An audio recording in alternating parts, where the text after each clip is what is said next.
Well, hi, everyone. This is Daniel Williams, Senior Editor at MGMA and host of the MGMA Podcast Network.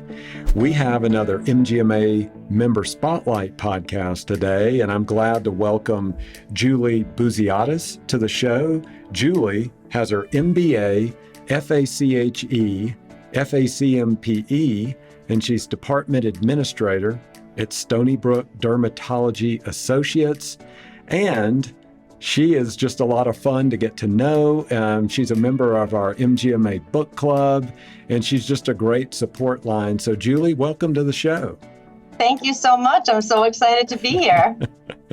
Well, it's exciting to have you. Ever since I got to meet you in the book club, I've loved your contributions there, and you're quick to respond on an email, and I really appreciate that.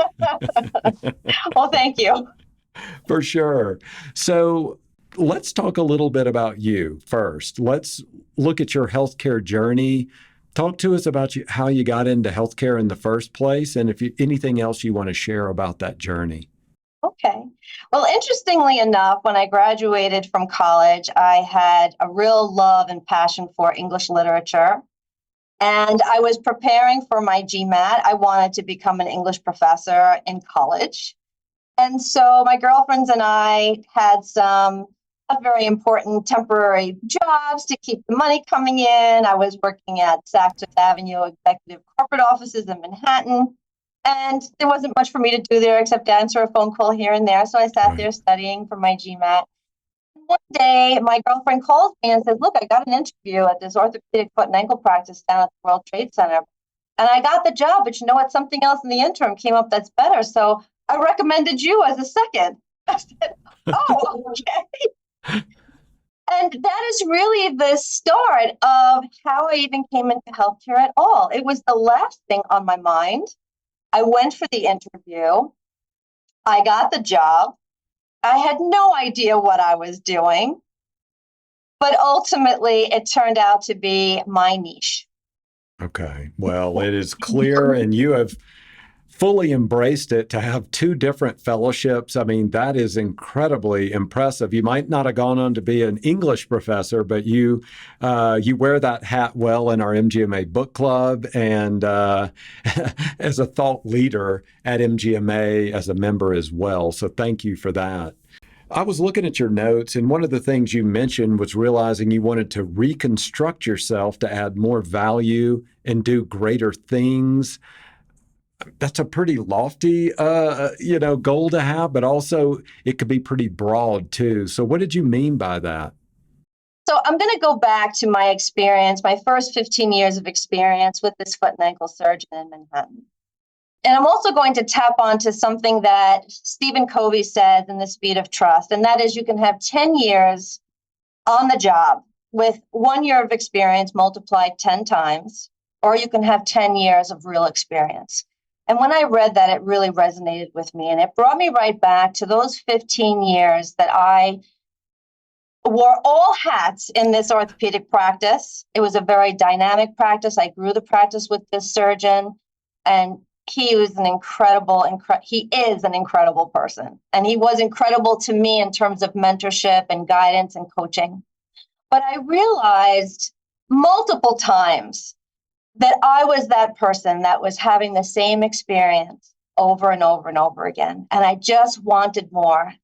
And I often joke around with my sister that I have this inner bull. In fact, I have a handmade piece that she made me with a bull. As I always tell her, talk to your inner bull. And what is it telling you? And you have to listen to it. Have a good conversation with him or her.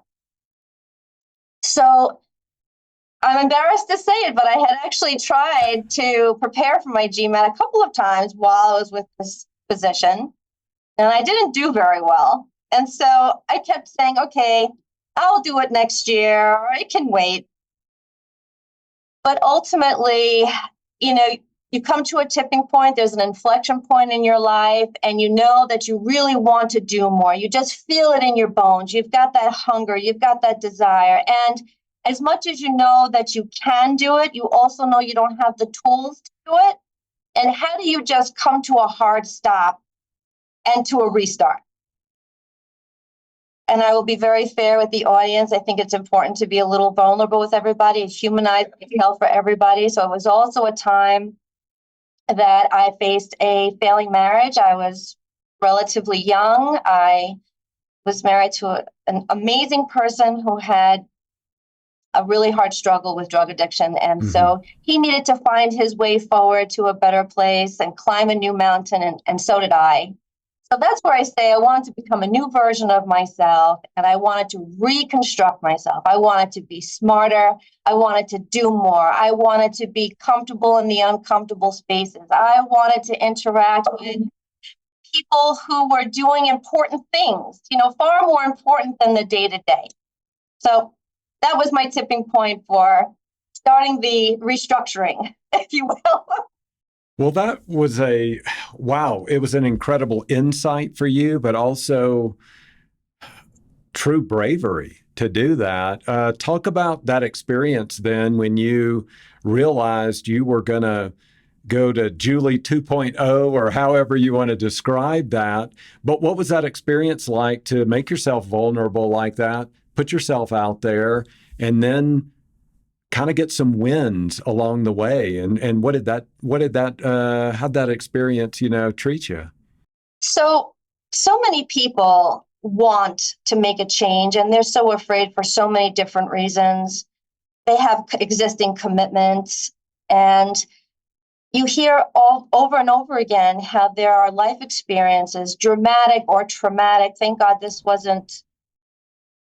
had a better end in mind for both of us, but sometimes it requires that jolt, that alarm that you just cannot turn off, that says, do it now.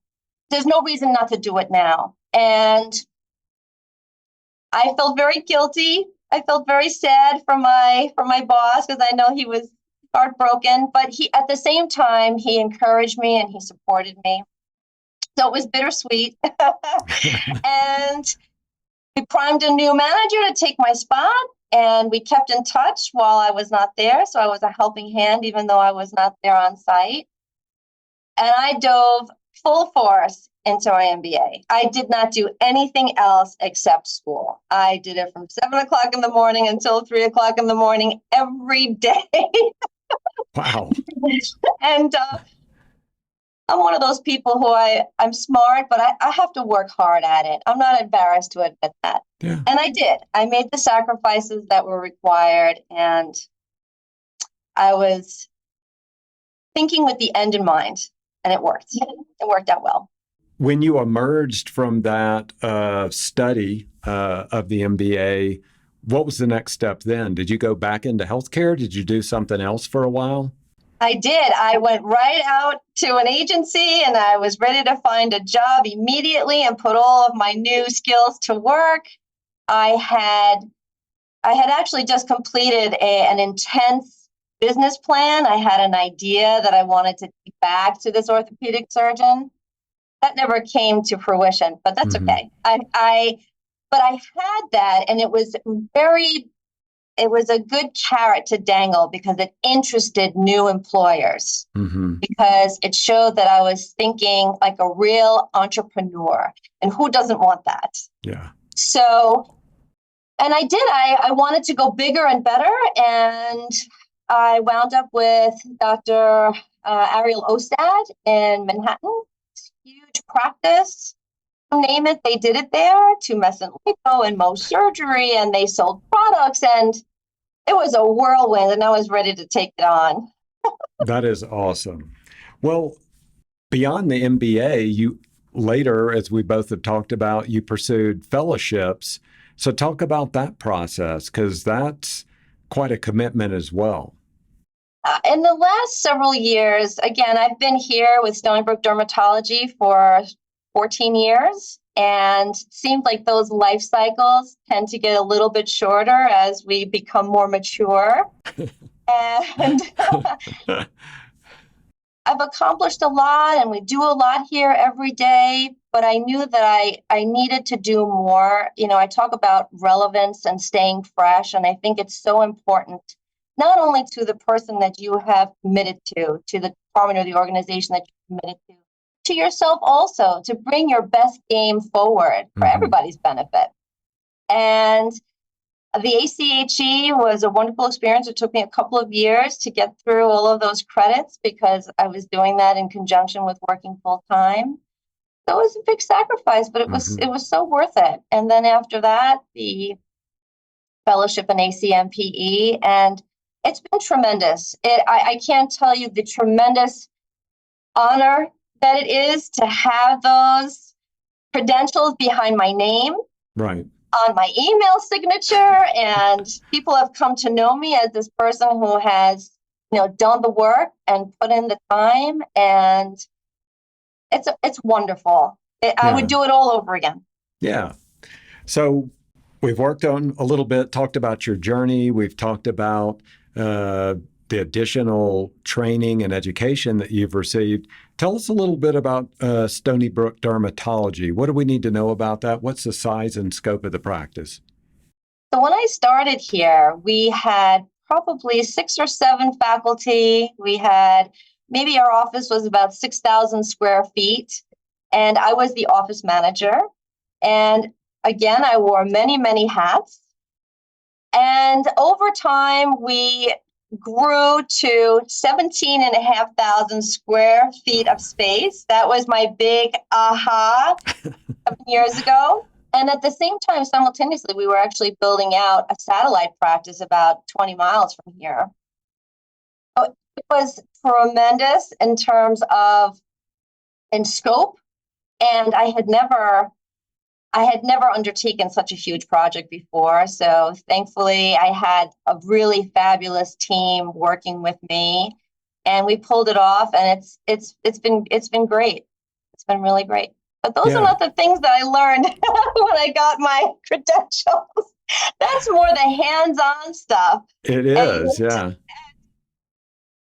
There is so much information. Not to digress. There's so much information that's going into the proverbial cup every day, day in and day out. And then we go in and we want to exercise more of our brain power and tap into new education and workshops. And it's really unrealistic to think that you're going to remember everything. Right. So for me, I have really taken away, where are my inherent strengths? Where are my real talents? And I am very purposeful about what I pull out of those learnings. And that's where I put it to work. I can't put it all to work. I wish I could. What do you consider those strengths as a leader then? Well, I think leadership in general is a strength. There are, and I have always had an understanding, without doing any reading, just an understanding that there is a vast difference between management and leadership. And I think it's very rare that you actually find a manager who has great leadership aptitude, at least from who I have been exposed to.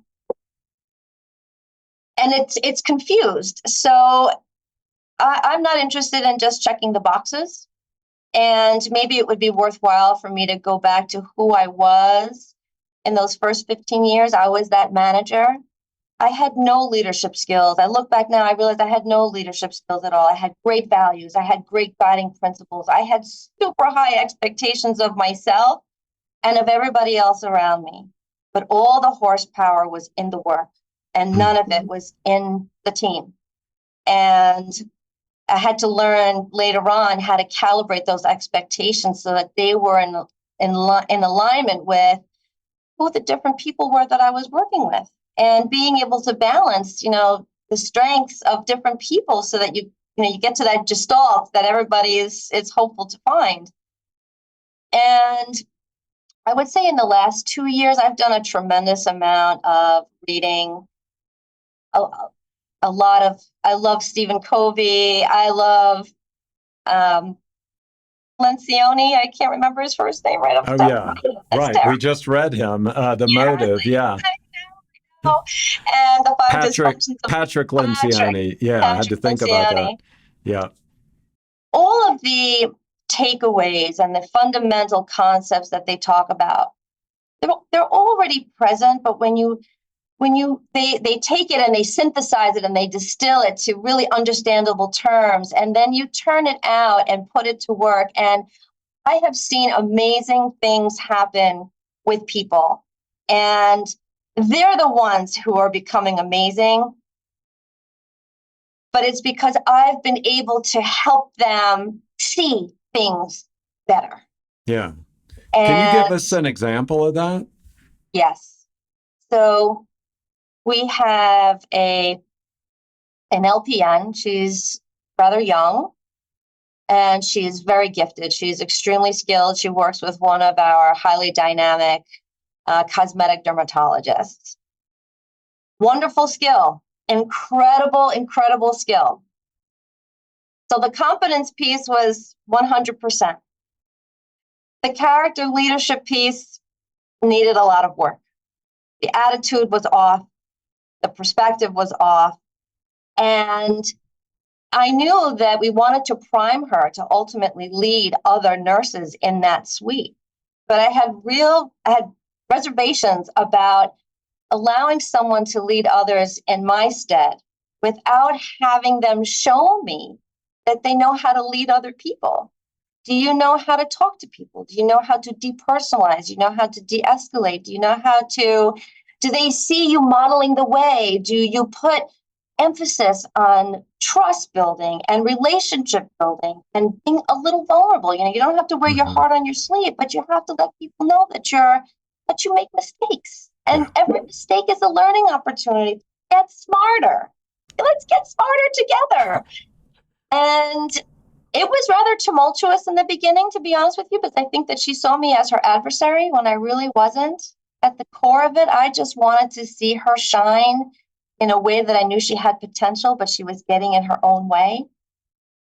6 months later, she is phenomenal.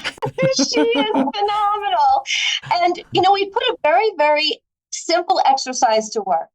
I said, listen, we're going to meet every 2-3 weeks. We're going to talk through things. I want to give you some concepts, crosswalk what I'm talking about, so it makes sense in the day-to-day.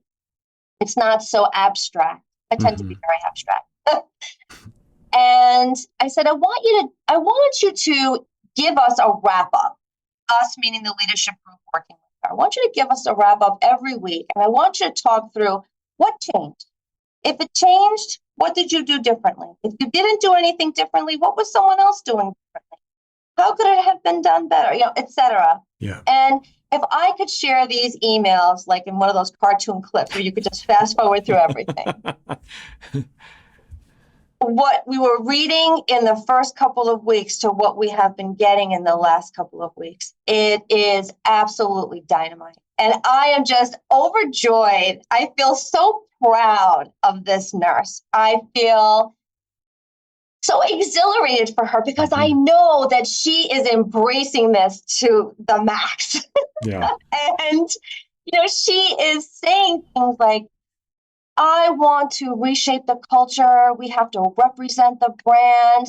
This is a culture of excellence. We are interdependent. We have to rely on each other. And I'm just thinking, oh my God, this is what it's all about. This is what it's all about.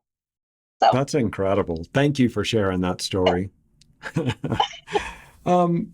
Let's talk about your relationship with MGMA. So when did that start? How did it start? After I completed, actually part of the fellowship was to, one of the options was to publish an article. And as I mentioned in the very beginning of our interview, I love English. I love to compose. I do tend to be very abstract, so that has gotten in my way a little bit, but I wanted to bring some of what I do every day and tether the things that I learned along the way. And I wrote and submitted an article to the Connection magazine. And it got published, and it was a real feather in my cap. And I realized after that got published that I could do even better. And I was able to publish another article, which was a lot more down to earth and I think relatable for a lot of people, which is important. I have to keep remembering that. It has to be relatable and wholly relevant. And that connected me, no pun intended, because it's the Connection magazine, but it connected me with a webinar host Yeah. who hired me to give a webinar on the things that I talked about in my article. So that's coming up in a few weeks. Wow. I'm super nervous. Congratulations. This is a good training ground for you then. This is like a relaxed webinar here. So I put a tremendous amount of time into that because I want it Yeah. to be great. I want it to be great because it's a reflection of who I am and what I do. Hmm. I want it to be great for all the subscribers. I want them to really get good stuff out of it that they can apply, real practical tools that they can apply. What was the topic? What'd you write about? So this is customer service strategies to maximize retention. Okay. And it's a whole pivot on what your typical strategies are. So I'm not going to talk about how to avoid no-shows and how to maximize open spots. I'm not going to talk about that. I'm going to talk about how you optimize your people. How much do you invest in them? Because the customer service is that. It's how far they can scale the continuum with how much they know and how much they know about what's going to come after what their immediate contextual information can provide. And that's what we work on, and that's what we do. So it's really all about seeing it better. Oh, that's incredible. All Yeah. right. Wow. Okay. So what else have you been involved in? I want to get to the book club in a minute because that's Yes. where you and I met. Has there been anything else where you have utilized that MGMA membership? So you got published in the Connection magazine. That's leading to a webinar speaking Yes. situation for you. Really cool. Have you done any networking? Have you gone to any events or anything of that nature? Absolutely. So I've gone to a few events. They've been fantastic. You meet wonderful people and everybody is so welcoming. You just sit down at a table where everybody else is sitting. You start asking good questions and, oh, what did you say? Oh, and what was that? And what do you think about this? So the networking is great. The events themselves, they have really fabulous topics. And the keynote speaker, at least the last two events that I went to, pretty moving, particularly one the last year, I believe it was in, or 2 years ago, was in Boston. But I've also joined one of the communities. Oh, So good. I'm always getting the updates on questions that are being asked by other administrators, and it's extremely helpful.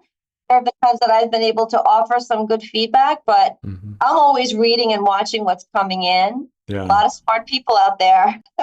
So what community are you in? It's a financial community, Okay. Okay. which interestingly, Daniel, Hmm. finance is my Achilles heel. I'm afraid of numbers. I say that rather softly. I'm afraid of them. And of course, I run a budget and, we do a good job, but it's not my forte. I just am not that person who loves the numbers. So when budget season comes around, I just want to disappear. Well, you and I are word people. We're book Yes, lovers. we're book So, lovers. I'm not allowed to get anywhere near a checkbook or balance our books, either at work or at home. So we're in close company here. So are you ready to talk about the book club a little bit then? Absolutely. That was going to be the next thing I said. So I get the volunteer opportunity Right. emails. And as soon as I saw the book club, I said, I have to be a part of this. I was really so excited about it. Yeah. And I'm almost done with our current book. Good for you. I checked out a copy of it from the library. So it's Leaders Eat Last by Simon Sinek. And we've got it in another week or so. So we'll see about that. But I also was able to find a audio version of it. So I've been going back and forth. And so driving to the studio here to record this morning, I was listening to Simon Sinek read his book, and it's great. So, what do you think about it so far? I like it a lot. It speaks to those quintessential concepts of human biology. We need Hmm. to feel connected. We need to be connected. There needs to be a sense of belonging. There needs to be a very compelling why. And it's all about people. And it's about coming together and putting the right things first, or knowing what to put first and then putting them first. And, I could really appreciate, it talks about the dopamine rush. And I can appreciate that. There is a high when you've achieved a certain goal, whether it's a small win or it's a big hit, it doesn't matter. And it makes you want more. It makes you want to do more. But at the end of the day, it's so critical to have a compelling why. And I think a lot of folks forget why. What is their raison d'etre? Like, why are they there? Are they there for themselves, or are they there as a steward of the organization that has taken them on? And I've always been a steward. I don't call it servant leadership. I like steward leadership. Okay. Steward leadership. And it's very true that it is a tremendous privilege to be in a leadership role at any level. You could be a lead at the front desk, or you could be a mid-level manager, or be an administrator, or be a director or CEO. It's a privilege and an honor to be bestowed with those kinds of responsibilities to make great things happen. That's my MO. Let's make great things happen. Yeah.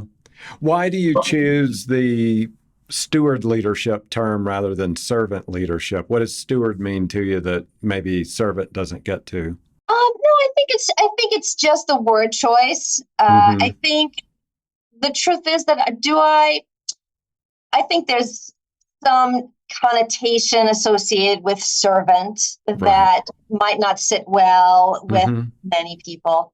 Do I care? No, I don't care. I know why I'm here. Yeah. And I want to do the right thing all the time. And I don't stray from my core. And I think that's really what has enabled me to capitalize on what I do and to find inherent talents. It's because I know what my core values are, and I don't stray from them. Steward leadership, my boss can count on me. Wherever I have been, that business has been run as if it's my own. I care about every moving part, and I'm there to protect, and I'm there to make things happen. But that's where I've grown. I don't make it happen by myself anymore. I bring in everybody to do it with me. I need that. I'm much more successful with everyone. Oh, that's awesome.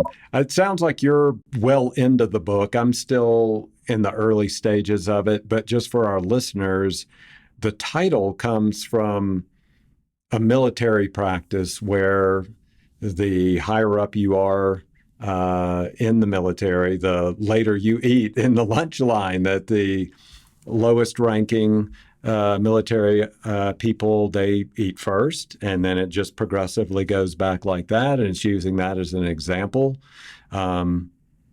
I was going to use that term, servant leader, but I like steward leadership. I really like that. And so it just shows that you're there.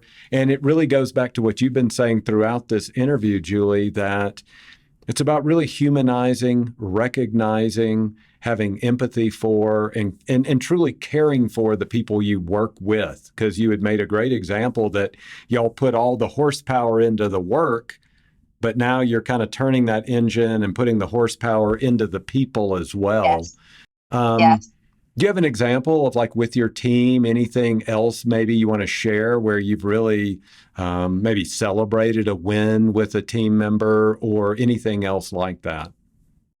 So, well, something that involves our entire team, and they've gotten a lot of recognition. I offered up dermatology and myself to spearhead the new implementation and integration of a pre-registration platform with the Chief Medical Information Officer of Stony Brook Medicine. Okay. And I know how my team operates. I know they work at a very high level. They're very high functioning. They ask good questions. They're curious. They're innovative. They want to thin the fat. They want things to work efficiently.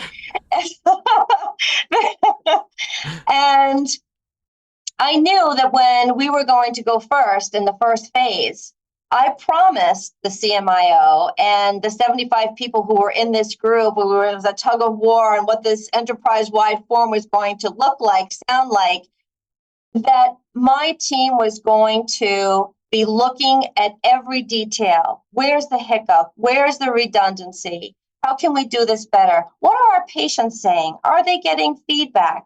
And rolling it up constantly to me so that we could empower the folks who could do something about it. And at the end, I mean, they probably got annoyed with us because there were a lot of kinks that they didn't want to confess. We're still in the system untapped. At the end of the day, they have made some significant adjustments. And again, this is enterprise-wide, so nothing could be just for dermatology. And multiple times in administrator meetings, they have given their kudos to the dermatology team for, the launch and how swiftly they accelerated that launch, even in the first week with trainers. And I shared this with them, and I constantly share with them. There are dashboards that get put out now that are looking at the different university faculty practices, and they're leading with their blues and other people are trailing with their yellows. And I'm sharing it with them and saying, look, you are spurring such tremendous competition. And they were doing this years before they even created a dashboard. So I said, you have to be so incredibly proud of yourselves.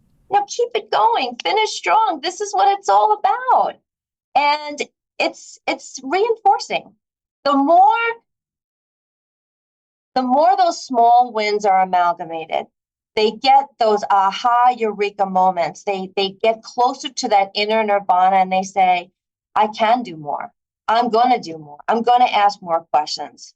Julie, is there a project I can work on? Julie, I thought of this. And that's how we keep it going. And they're actually producing projects that are functional, like meaning they add value to the function that they're working in.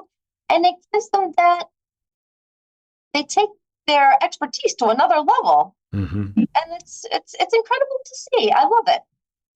Well, Julie, I love having you on the show as part of MGMA, as part of the MGMA book club. It's just been awesome getting to meet you this year. We started the book club back in January.